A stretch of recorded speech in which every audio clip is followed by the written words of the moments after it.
Good morning. आप देख रहे हैं एबीपी गंगा, आपके साथ मैं हर्षा शर्मा। तो चलिए शुरुआत करेंगे बुलेटिन के इस वक्त की बड़ी खबर के साथ। सीएम योगी के वाराणसी दौरे का आज दूसरा दिन है। आज वो लंका थाना क्षेत्र के सीर गोवर्धनपुर के रविदास मंदिर जाएंगे और रविदास जयंती के अवसर पर आयोजित कार्यक्रम में जाकर मत्था टेकेंगे। और इससे पहले कल सीएम योगी ने फार्मा सेक्टर से जुड़े नेशनल सेमिनार में हिस्सा लिया और कहा कि यूपी असीम संभावनाओं का प्रदेश है। तो रविदास जयंती के समारोह में शामिल होने वाले हैं सीएम योगी। यूपी संभावनाओं का प्रदेश है, सीएम योगी ये बोलते हुए नजर आए। साथ ही साथ आज सीएम योगी वाराणसी दौरे पर हैं और आज उनका दूसरा दिन।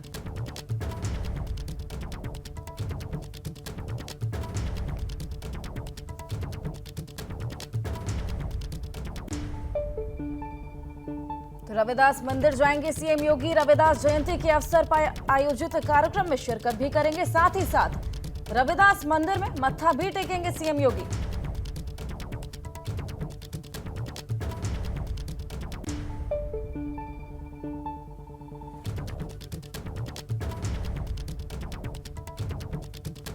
तो आपको बता दें सीएम योगी वाराणसी दौरे पर हैं और आज सीएम योगी का वाराणसी में दूसरा दिन है और आज वो लंका थाना क्षेत्र के सीर गोवर्धनपुर के रविदास मंदिर जाएंगे। साथ ही साथ रविदास जयंती के अवसर पर आयोजित कार्यक्रम में शिरकत करेंगे, वहां पर मत्था टेकेंगे। लेकिन इससे पहले सीएम योगी ने फार्मा सेक्टर से जुड़े नेशनल सेमिनार में हिस्सा भी लिया था। G20 सम्मेलन को लेकर तैयारियां युद्ध स्तर पर चल रही हैं। आज सीएम योगी आगरा पहुंचकर तैयारियों की समीक्षा करेंगे और इसके साथ ही सीएम आगरा मेट्रो के टनल निर्माण कार्य का शुभारंभ भी करेंगे। आगरा में G20 सम्मेलन के मद्देनजर बड़े बड़े होर्डिंग लगाए गए हैं, जिसमें वसुधैव कुटुंबकम का संदेश भी दिया गया है। आपको बता दें G20 समिट के मद्देनजर एक डेडिकेटेड पार्क भी तैयार किया गया है, जो कि कश्मीर के गुलमर्ग की भांति नजर आ रहा है और इसमें G20 का बड़ा कटआउट लगाया गया है। वही वसुधैव कुटुंबकम की परिकल्पना को साकार करते हुए एक ग्लोब भी तैयार किया गया है।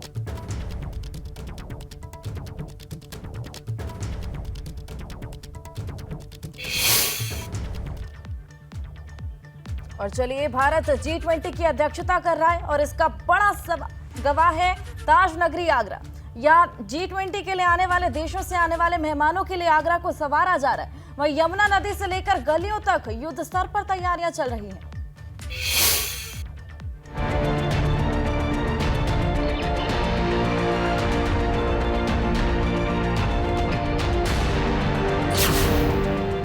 ताज नगरी में G20 की धूम, कश्मीर से कन्याकुमारी तक घूम।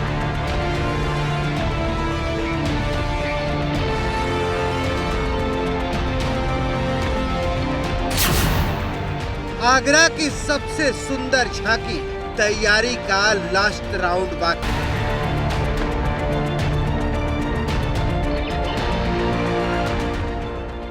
ये ताज नगरी आगरा की झलक है, जिसे दुनिया तो दुनिया खुद आगरा वासी देखकर हैरान है, क्योंकि आगरा इतना सुंदर, इतना भव्य इससे पहले कभी नहीं लगा जैसे इस वक्त लग रहा है। क्योंकि G20 देशों की पहली बैठक आगरा में होने वाली है, जिसके लिए आगरा को कड़ी मेहनत से संवारा है। तैयारी का अंदाजा इस बात से लगा सकते हैं कि मेहमानों को ताजमहल, आगरा किला, इत्मादुद्दौला के साथ साथ यमुना नदी में पेरिस की सीन और लंदन की टेम्स नदी की झलक नजर आएगी। आपको बता दें कि आगरा में G20 की बैठक 10 फरवरी से शुरू होगी, जो 13 फरवरी तक चलेगी। इस दौरान अलग अलग देशों से आए मेहमान जिस रास्ते से गुजरेंगे, उन्हें 3D पेंटिंग में भारतीय संस्कृति की झलक नजर आएगी। आगरा में G20 के मद्देनजर एक डेडिकेटेड पार्क तैयार किया गया है, जो कश्मीर के गुलमर्ग की तरह नजर आएगा। इसमें एक फाउंटेन भी लगाया गया है, ताकि मेहमानों के स्वागत में कोई कमी नहीं रहे। G20 समिट को लेकर बस कुछ ही दिन बचे हैं। 11 और 12 फरवरी को आगरा में अंतर्राष्ट्रीय स्तर की बड़ी समिट होनी है और ऐसे में आगरा को सजाने संवारने का काम है बहुत तेज़ी से चल रहा है। देखिए किस तरह से जो पोल्स पर जो ग्रीनरी की गई है, तो किस तरह से वहाँ पानी का छिड़काव करके उसको हरा भरा रखने की कोशिश की गई है। वहीं दूसरी तरफ आप देख सकते हैं कि आगरा मेट्रो का जो ऑफिस है, उसके सामने एक पार्क को, डेडिकेटेड पार्क ही G20 समिट के मद्देनज़र बनाया गया है। काफ़ी खूबसूरत नज़र आ रहा है, ऐसे लग रहा है जैसे ये कश्मीर का सोनमर्ग और गुलमर्ग के ऊपर ये G20 को कोर दिया गया हो। देखिए किस तरह से G20 का कटआउट लगा हुआ है, उसके पीछे तमाम बड़े पौधे नज़र आ रहे हैं। एक ग्लोब है जिसमें ग्लोब जो कहीं ना कहीं कमल की पंखुड़ियों पर जो ग्लोब नज़र आ रहा है। G20 की तैयारी को लेकर खुद सीएम योगी नजर रखे हुए हैं और जल्द तैयारी का जायजा लेने के लिए आगरा भी जा सकते हैं। मतलब एकदम साफ है, जब G20 की बैठक शुरू होगी तो पूरी दुनिया की नजर आगरा पर होगी। आगरा से नितिन उपाध्याय, एबीपी गंगा। शूद्र नारी के नाम पर चल रही सियासत में ओम प्रकाश राजभर की एंट्री हो गई है। आज वो गोरखपुर में महिला एक अधिकार रैली करेंगे। इसमें रामचरितमानस पर चल रहे विवाद, शूद्र वाली राजनीति छाए रहने की उम्मीद है। तो सुभाषपा की आज गोरखपुर में रैली होने वाली है। गोरखपुर में महिला हक अधिकार रैली होने वाली है, जिसका ओम प्रकाश राजभर नेतृत्व करने वाले हैं। शूद्र नारी के नाम पर जो सियासत चल रही है उसको लेकर ये पूरी रैली होने वाली है। तो महिला हक अधिकारी नाम से ये पूरी रैली होने वाली। स्वामी प्रसाद मौर्य के रामचरित वाले बयान के बाद सियासत गर्मा गई है। स्वामी प्रसाद मौर्य ने जो नया ट्वीट किया है उसमें उन्होंने बाबा साहेब से पूर्व राष्ट्रपति तक का नाम लेकर भाजपा को घेरा है, जिस पर अब राजनीति और ज्यादा गर्मा गई।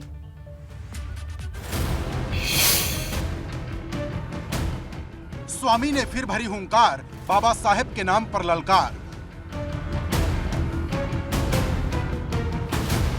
पूर्व राष्ट्रपति की दुहाई कब खत्म होगी मानस वाली लड़ाई। जब से मानस वाला संग्राम शुरू हुआ है, स्वामी प्रसाद मौर्य ने मोर्चा खोल रखा है। कोई दिन नहीं बीतता जब स्वामी प्रसाद मौर्य हमला न बोलते हो, कभी प्रेस कॉन्फ्रेंस करके तो कभी ट्वीट के जरिए। स्वामी प्रसाद मौर्य लगातार हमला बोल रहे। वो संविधान रचयिता बाबा साहेब से लेकर पूर्व राष्ट्रपति और पूर्व उप प्रधानमंत्री से लेकर पूर्व मुख्यमंत्री के अपमान की बात याद दिलाकर बता रहे हैं कि कैसे कुछ लोगों ने वक्त वक्त पर शूद्रों का अपमान किया। इस बात को स्वामी प्रसाद मौर्य के इन ट्वीट से समझा जा सकता है। अब स्वामी प्रसाद मौर्य के इस ट्वीट से राजनीति इस कदर गर्म हुई कि भाजपा इसे समाज को बांटने वाला बता रही। जाको प्रभु दारुण दुख देही ताकि मति पहले हल रही। यानी स्वामी प्रसाद मौर्य जी की मति वो मुझको लगता काम नहीं कर रही है। जिस प्रकार से उन्होंने टिप्पणी की है वो जनता में, आम व्यक्ति में, आज संत रविदास जी की भी जयंती है। संत रविदास जी ने भी हमेशा ये कहा कि समाज का जो किसी भी प्रकार का वर्ग है, भगवान की पूजा करने का, भगवान की वंदना करने का सबको अधिकार है। आदमी कर्म से किसी जाति वर्ग का हो सकता है। स्पष्ट तौर से ये कहा है कि ये जो इनका चरित्र है, हिंदू विरोधी चरित्र है, राम विरोधी चरित्र है और श्री रामचरित मानस विरोधी चरित्र है और गुंडागर्दी, अराजकता, अपराध का संरक्षण करने वाला चरित्र है, जो विकास विरोधी चरित्र है।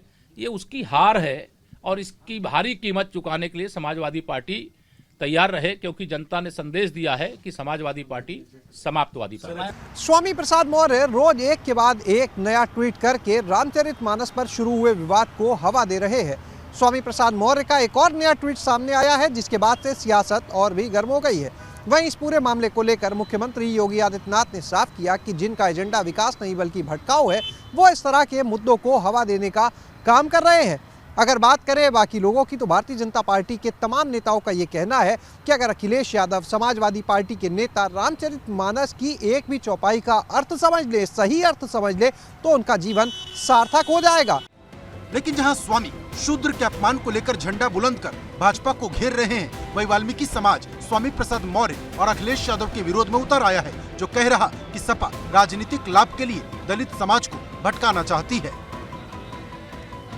रामचरितमानस को लेकर स्वामी प्रसाद मौर्य के विवादित बयान के बाद मुद्दा लगातार गरमाया हुआ है और आज वाल्मीकि समाज के लोग हजरतगंज के दक्षिणेश्वर हनुमान मंदिर पहुंचे हैं। यहाँ पर सुंदरकांड का पाठ कर रहे हैं। पोस्टर भी लगाया है, लिखा है राम कथा सुंदर कर तारी, संशय विहग उड़ावन हारी। पोस्टर में लिखा है सनातन धर्म के महान ग्रंथ रामचरितमानस के अपमानकर्ताओं और उनके संरक्षक समाजवादी अखिलेश यादव की सद्बुद्धि की कामना से सुंदरकांड पाठ का आयोजन किया जा रहा है। दरअसल जब से स्वामी प्रसाद मौर्य ने रामचरितमानस पर बयान दिया है, साधु संतों से लेकर तमाम संगठन स्वामी के विरोध में हैं। कोई उन्हें जान से मारने की धमकी दे रहा तो कोई उन्हें राक्षस बता रहा। लेकिन एक धड़ा ऐसा भी है जो इस वक्त खुलकर स्वामी के साथ है। रामचरितमानस पर शुरू हुए विवाद के बाद अब स्वामी प्रसाद मौर्य को लेकर कहीं उनको लेकर धमकी दी जा रही है, कहीं उनका विरोध हो रहा है। तो एक तरफ आप देख सकते हैं बड़ी संख्या में ऐसे लोग भी हैं जो स्वामी प्रसाद मौर्य के समर्थन में नजर आ रहे हैं। इस समय बड़ी संख्या में लोग जो है वो अम्बेडकर पार्क के बाहर पहुंचे हुए हैं और स्वामी प्रसाद मौर्य के समर्थन में नारेबाजी कर रहे हैं। लेकिन सवाल बड़ा है कि स्वामी प्रसाद मौर्य जिस तरह से मानस के खिलाफ शूद्र वाला झंडा बुलंद किए हैं, क्या उससे सपा को फायदा होगा या फिर बड़ा नुकसान? Bureau report, ABP Ganga. और चलिए रुक करेंगे अगली खबर का। भाजपा सरकार पर अखिलेश यादव ने हमला बोला है। भाजपा सरकार में अन्याय बढ़ रहा है, अखिलेश यादव बोलते हुए नजर आए। भाजपा नेता बेईमानी करते हैं। रामपुर उपचुनाव में पुलिस ने उत्पीड़न किया। रामपुर में आजम खान पर अत्याचार हो रहा है। आपको बता दें, अदानी मामले में भी सरकार से कार्रवाई की मांग करते हुए नजर आए अखिलेश यादव। तो अखिलेश यादव मुरादाबाद में एक शादी के कार्यक्रम में शामिल होने आए थे, जहां पर वो भाजपा पर लगातार हमला बोलते हुए नजर आए। उन्होंने भाजपा सरकार में अन्याय बढ़ने की बात की है, भाजपा में बेईमानी की बात कही है। साथ ही साथ उन्होंने कहा कि आजमगढ़ में जो उपचुनाव हुए थे उसमें बेईमानी सामने आई थी।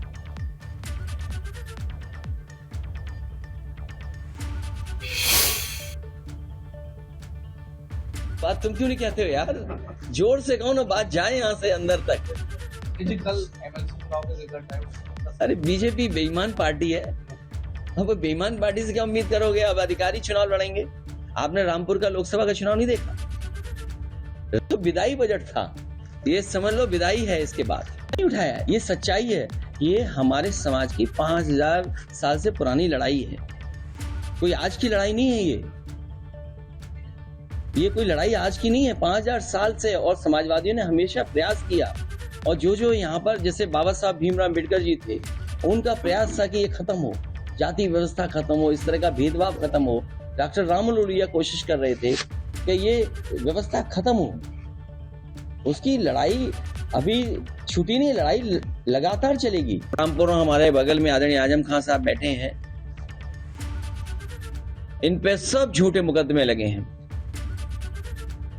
इतनी परेशानी, तकलीफ और इस तरह का अन्याय किसी भी राजनीतिक परिवार के साथ नहीं हुआ होगा जितना इनके साथ हुआ है। सच्चाई तो यह है कि भारतीय जनता पार्टी के लोग कागज लेकर के घूमते हैं और कहीं कोई अगर टाई पहने और सूट पहने दिख जाए उससे एमओयू कर लेते हैं। देश का इतना बड़ा उद्योगपति डूब रहा है, तो उस इन्वेस्टमेंट के बहाने उत्तर प्रदेश में कौन इन्वेस्टमेंट करने आएगा?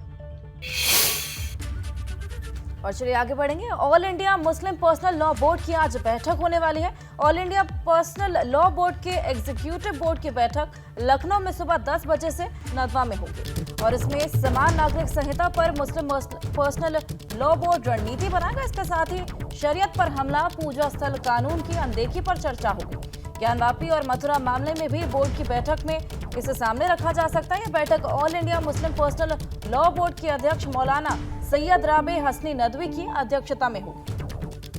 बैठक में सभी 51 सदस्य मौजूद रहेंगे। बैठक में असदुद्दीन ओवैसी, मदनी, मौलाना खालिद रशीद समेत अन्य सदस्य भी शामिल हैं।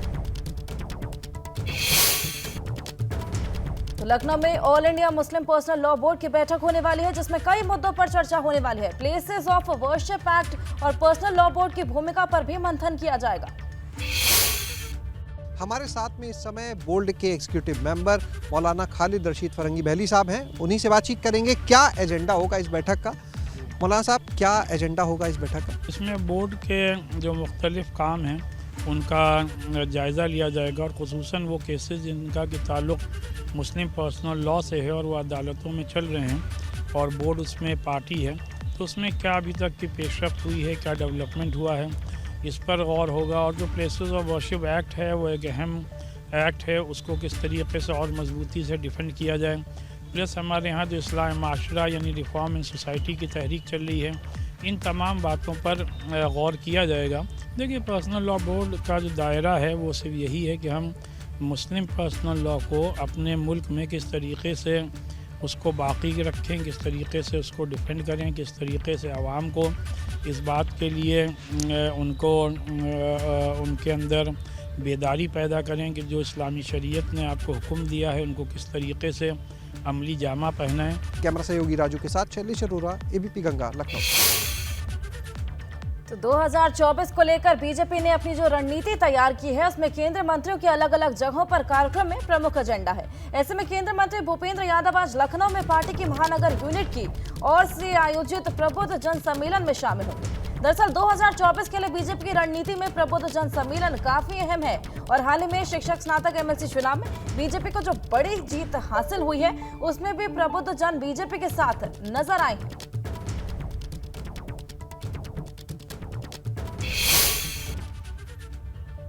तो सपा विधायक इरफान सोलंकी और उनके गैंग की संपत्ति जल्द ही सीज होने वाली है। कानपुर पुलिस सब संपत्तियों को चिन्हित करने के बाद इन्हें सीज करने के मूड में नजर आ रही है। पुलिस के आला अधिकारियों की माने तो सपा विधायक इरफान सोलंकी और उनके साथियों की संपत्ति का आकलन करीब 200 करोड़ तक हो सकता है और अब जल्द ही इस पर कार्रवाई का चाबुक चल सकता है। तो इरफान सोलंकी और सहयोगी की संपत्ति की कुर्की जल्द ही हो सकती है। और चलिए आगे बढ़ेंगे। सपा के पूर्व जिला अध्यक्ष आरपी यादव गिरफ्तार हो चुके हैं। हत्याकांड के गवाहों को धमकाने का आरोप लगा है उन पे। पुलिस ने इंदिरा नगर से आरपी यादव को अरेस्ट किया है। सपा जिला अध्यक्ष ने आरपी यादव को निर्दोष बताया। तो आरपी यादव को गिरफ्तार कर लिया गया है। सपा के पूर्व जिला अध्यक्ष आरपी यादव गिरफ्तार हो गए हैं। रायबरेली में पूरी गिरफ्तारी हुई है। हत्याकांड के गवाहों को धमकाने का इन पे आरोप लगा है। आपको बता दें कि पुलिस ने इंदिरा नगर से आरपी यादव को गिरफ्तार किया है। तो प्रयागराज में आज से माघ मेले का 5वां स्नान हो रहा है। इसी के साथ माघ मेले में 1 महीने तक चलने वाले कल्पवास का समापन हो जाएगा। सोम, माही और जाखम नदियों के त्रिवेणी संगम बेणेश्वर धाम में माघ पूर्णिमा का मुख्य मेला रहेगा। तो आज माघ मेले का अंतिम दिन है। आज 5वां स्नान रहेगा जिसके बाद इस पूरे मेले का समापन हो जाए।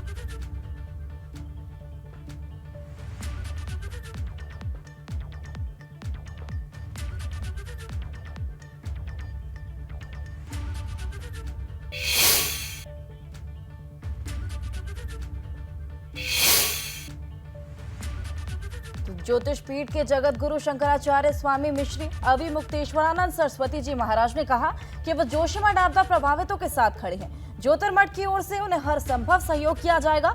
आपदाग्रस्त जोशीमठ में पिछले 1 महीने के अंदर ये उनकी तीसरी यात्रा थी। शंकराचार्य ने कहा कि आगामी 12 फरवरी को शीतकालीन अवकाश के बाद माननीय उच्च न्यायालय नैनीताल में जोशीमठ आपदा प्रभावितों को न्याय दिलाने के लिए मजबूती से पक्ष रखेंगे। तो शंकराचार्य ने आपदा पीड़ितों से सभी पहलुओं पर विस्तार से चर्चा की।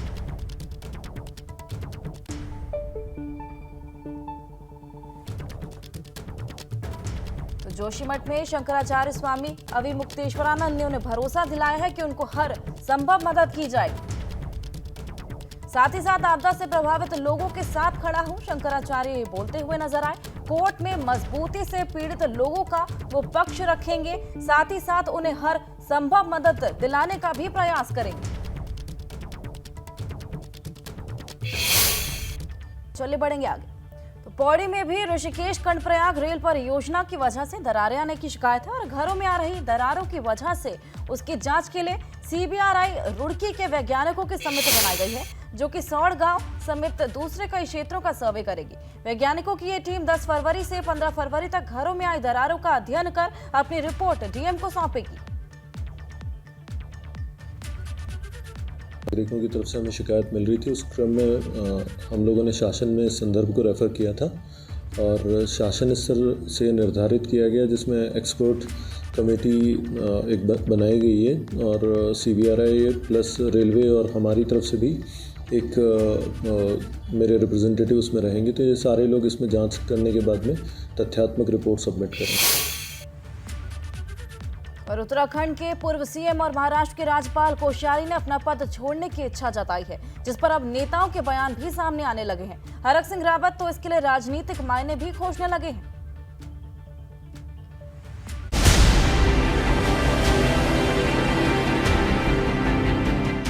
भगत सिंह कोश्यारी, जिनके बगैर उत्तराखंड की सियासत अधूरी है, वो पहाड़ के ऐसे मंझे हुए नेता हैं जिनकी पाठशाला से कई बड़े नेता निकल चुके हैं। मगर इस समय भगत सिंह कोश्यारी महाराष्ट्र के राज्यपाल पद को छोड़ने की इच्छा को लेकर सुर्खियों में है। कोश्यारी ने पीएम मोदी से राज्यपाल पद से मुक्त होने की इच्छा जताई है। भगत सिंह कोश्यारी को उत्तराखंड में उन गिने चुने नेताओं में गिना जाता है जिनको लोग राजनीतिक पाठशाला कहते हैं। उनकी राजनीतिक पाठशाला से निकले हुए दो लोग त्रिवेंद्र सिंह रावत और पुष्कर सिंह धामी यहाँ मुख्यमंत्री बन चुके हैं। और इसके अलावा तमाम वो शिष्य, उनके जो शिष्य रहे हैं, उनकी राजनीतिक पाठशाला से निकले हैं, वो मंत्री और तमाम बड़े ओहदों पर रहे हैं। सवाल ये उठता है कि भगत सिंह कोश्यारी ने जो इच्छा व्यक्त की है कि वो बाकी अपना जीवन पढ़ने लिखने में और सामान्य व्यक्ति की तरह एक जीवन बिताना चाहते हैं, उसमें उसकी डेप्थ कितनी है।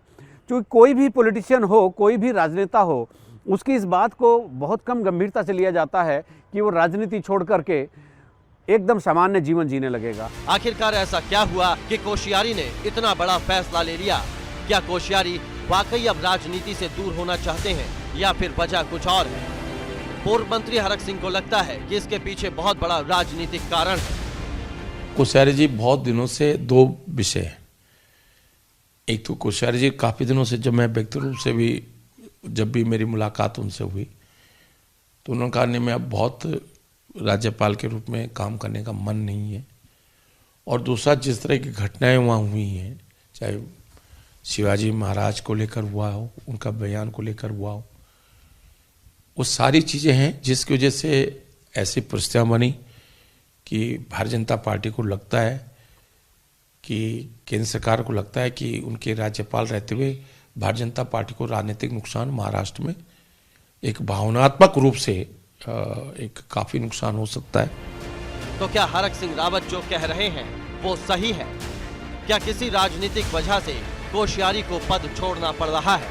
हालांकि त्रिवेंद्र रावत का इस पर कुछ और ही कहना है। भगत का जो है पढ़ने लिखने का स्वभाव है और पहले से ही वो काफ़ी पढ़ते लिखते रहे हैं। वो तो स्वयं एक लेखक भी हैं, पत्रकार भी हैं, राजनेता भी हैं, समाज सुधारक भी हैं। तो अगर उनको अध्ययन करना है या राजनीति करनी है तो उनके अपने निजी विषय हैं, लेकिन हाँ मैं जानता हूँ कि उनके स्वभाव में है। कोश्यारी ने महाराष्ट्र के राज्यपाल के रूप में सितंबर 2019 को पदभार ग्रहण किया था। वो उत्तराखंड के मुख्यमंत्री भी रह चुके हैं। पिछले दिनों कोश्यारी ने छत्रपति शिवाजी पर टिप्पणी की थी, जिस पर विपक्ष के नेताओं ने खूब हंगामा किया था। देखने वाली बात यह है कि भगत सिंह कोश्यारी विरोध के चलते राज्यपाल का पद छोड़ना चाह रहे हैं या वाकई उनके अंदर एक उम्र के उस पड़ाव का वो इंसान जाग उठा है जो उनको एक सामान्य जीवन जीने की प्रेरणा देने लगा है। बस यही बात देखने वाली होगी कि उनका इस्तीफा कब स्वीकार होता है, कब वो उत्तराखंड में आते हैं और कब वो सामान्य जीवन जीते एक सामान्य व्यक्ति की तरह। अपने सहयोगी कैमरामैन मनबर रावत के साथ एबीपी गंगा के लिए देहरादून से अजीत सिंह राठी। और चलिए फिलहाल इस बुलेटिन में बस इतना ही। खबरें लगातार जारी।